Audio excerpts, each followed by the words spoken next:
அன்பு கலந்த வணக்கம். நான் உங்கள் ஜெயலட்சுமி வெங்கடேசன். இன்றைய தகவலில் இன்று ஒரு கழுகு கடவுளை நோக்கி தவம் பண்ணிட்டு இருந்துச்சான்.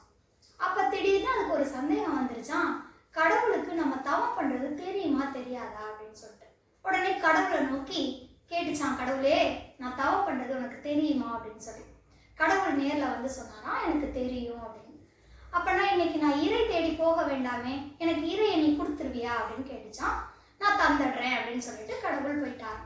அது இரவு வரைக்கும் காத்திருந்திருக்கு, அதுக்கு இறையே வரல. கடவுள் மேல ரொம்ப கோபம் அதுக்கு.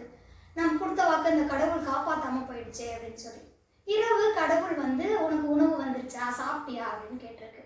நீ தான் கொடுத்த வாக்கை காப்பாற்றவே இல்லையே, எனக்கு நீ இறையே தரல, உன் மேல நான் கோபமா இருக்கேன் அப்படின்னு சொல்லிச்சான்.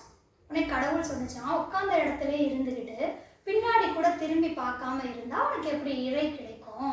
காலையிலேயே நீ கேட்ட உடனே நான் உணவு வச்சுட்டேன், எடுத்து சாப்பிடாதது உன்னோட தவறு அப்படின்னு சொன்னோடனே கழுகு தன்னோட தவறை புரிஞ்சுக்கிச்சான்.